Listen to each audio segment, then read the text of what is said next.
Hola estudiantes, hoy vamos a hacer un repaso sobre el segundo trabajo práctico para que a ustedes les sea más fácil hacer las actividades.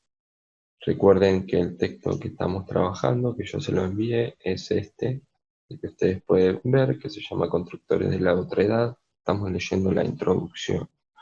En la primera consigna les pregunto cómo los autores definen el trabajo antropológico.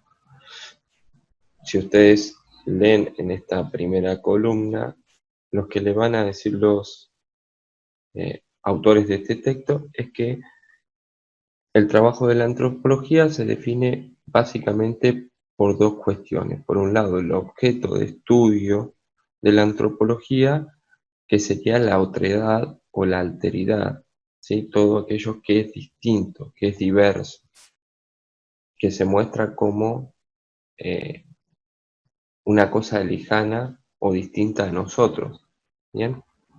Que es la construcción de donde partimos para ver al otro, ¿sí? Primero, yo me identifico con un nosotros. Ese nosotros es la cultura, la forma de vida, ¿sí? La moral que identifica a nuestro grupo.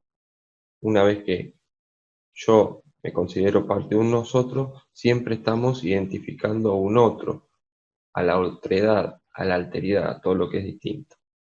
Bien, esa es una forma de definir el trabajo del antropólogo, por el objeto de estudio que sería la otredad.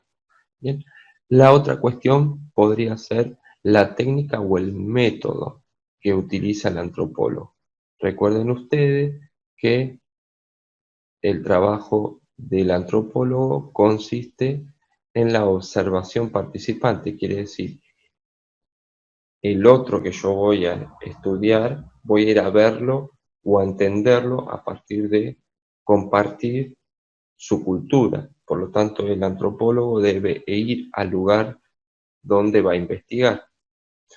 Si yo quiero investigar cómo viven los pueblos eh, indígenas en Argentina, por ejemplo, ¿sí? Tengo que ir, incorporarme y compartir la vida con esos pueblos indígenas, su vida cotidiana, sus fiestas, sus trabajos, cómo se organiza la familia. Bien, por lo tanto, yo tengo que dirigirme al lugar. Eso se llama, como ya lo hemos visto, observación participante. Ahora, los autores proponen que hay una tercera forma para definir el trabajo del antropólogo y tiene que ver justamente con ver cómo la antropología ha ido cambiando a lo largo del tiempo, o sea, cómo se fue construyendo la antropología como ciencia. Por lo tanto, va a haber varios momentos en que se acumularon distintas teorías. Entonces, la actividad siguiente va a tener que ver con estos momentos constitutivos de la antropología, cómo se construye como una ciencia, a partir de varias teorías que se van acumulando de manera conflictiva, porque ustedes van a ver que en distintos momentos se fueron cuestionando las ideas anteriores y pensando ideas nuevas. Los autores dicen que el trabajo del antropólogo también se puede definir viendo cómo esta ciencia fue acumulando distintas teorías, distintas formas de pensar la ciencia, distintas prácticas, distintos métodos, distintos objetos de estudio. ¿Bien? Eso es lo que va a ser la actividad del cuadro, que es la actividad un poco la más compleja.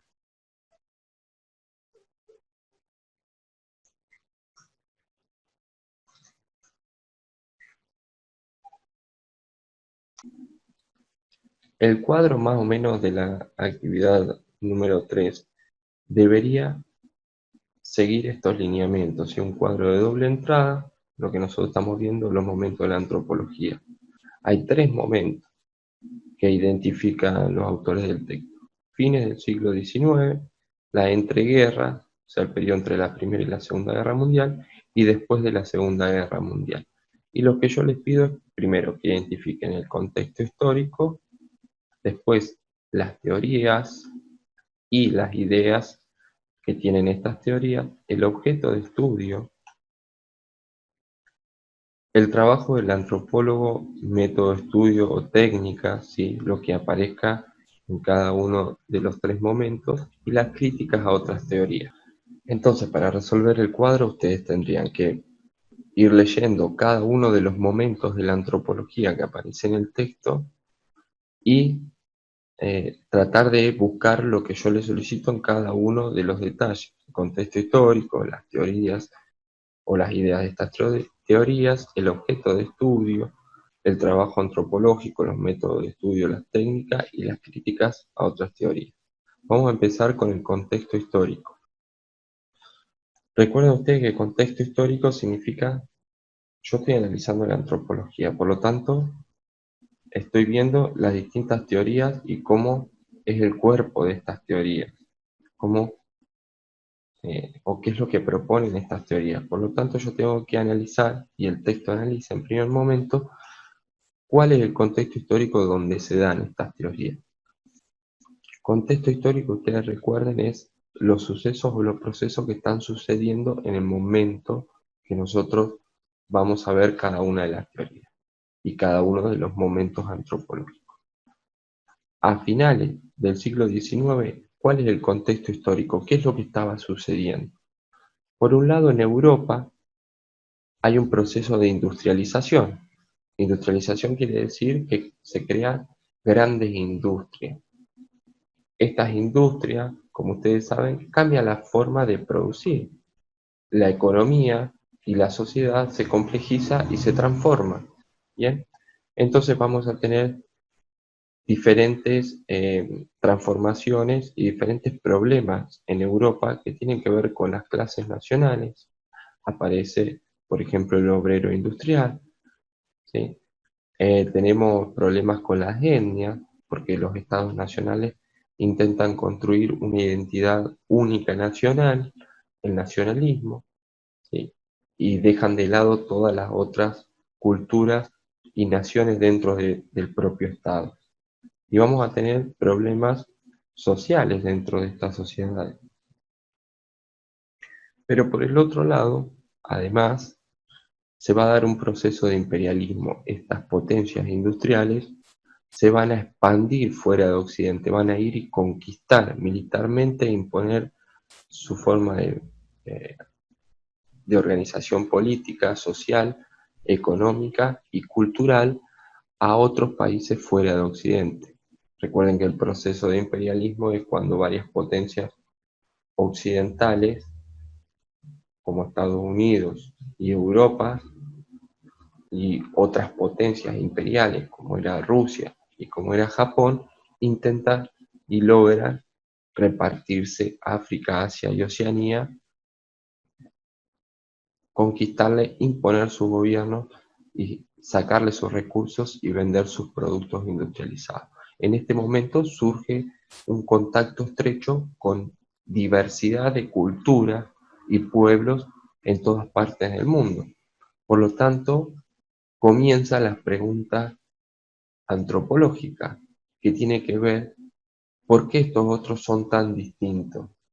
En cambio, en el periodo de entreguerras, el contexto histórico es otro, ¿sí? Entre las dos guerras mundiales, los países europeos cierran sus fronteras, quiere decir que van a dejar de existir contactos entre las potencias europeas, entre los países europeos, y por lo tanto van a aumentar, ¿sí?, la presencia en cada una de sus colonias. Quiere decir, Inglaterra va a aumentar su presencia en sus colonias en África, Asia, Oceanía, Alemania lo va a hacer en sus colonias, pero entre ellos, entre las potencias, entre Inglaterra, Alemania, Francia, se van a disminuir los contactos, porque recuerden que estamos en un periodo de entreguerras, donde pasamos ya una guerra entre estas potencias europeas y se va a venir otra guerra.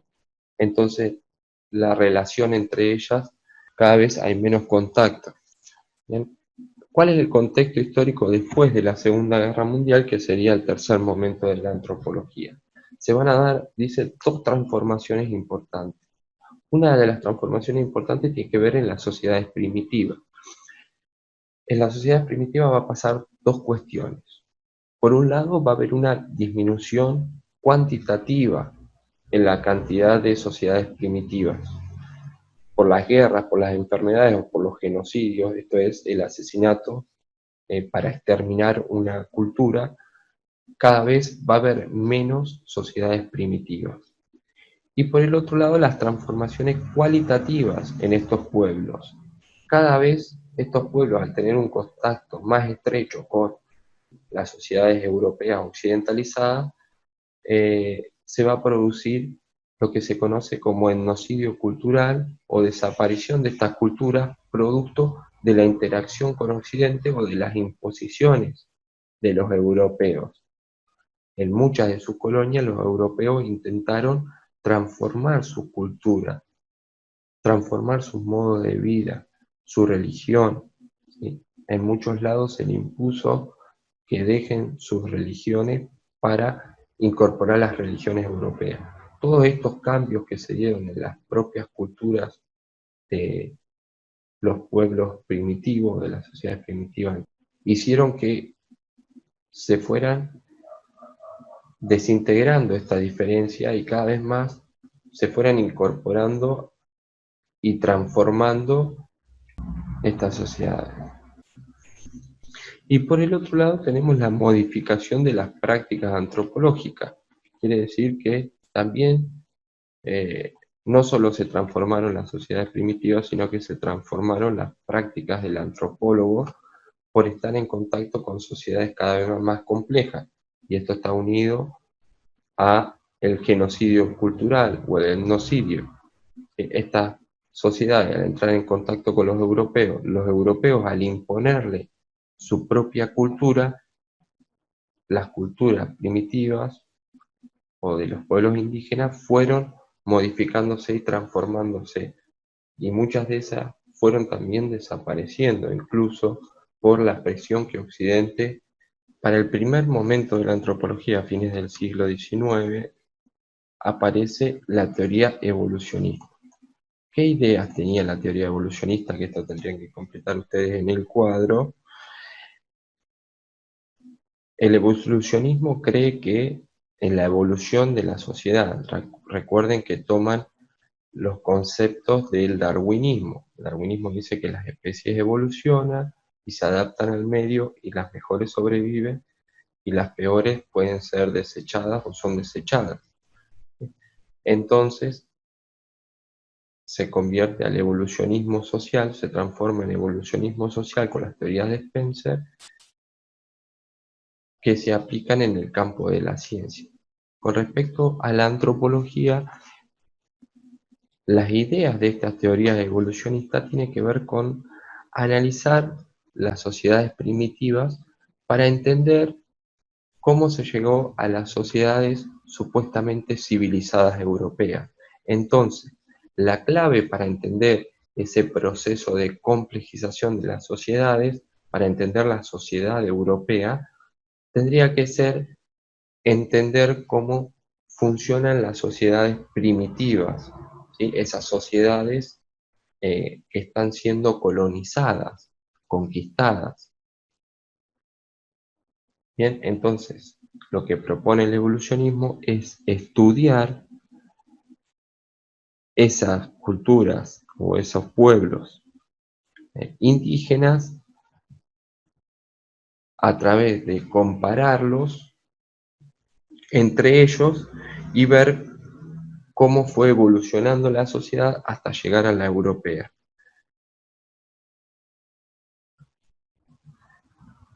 Y ahí ustedes también tienen es la cuestión de que se va constituyendo la antropología como ciencia y va a utilizar el método científico comparativo, comparar la sociedad, ser tanto el cuerpo como el espíritu. De eso nacen las dos ramas, la antropología física, que se va a encargar de estudiar el cuerpo, de cómo se da la evolución en cuanto a nuestra fisionomía y adaptación al medio, y el espíritu, que sería la parte cultural, ¿sí? Cómo nosotros creamos nuestros propios sistemas, cómo cada pueblo crea su propio sistema cultural, su propia moral, su propia forma de entender y comprender el mundo.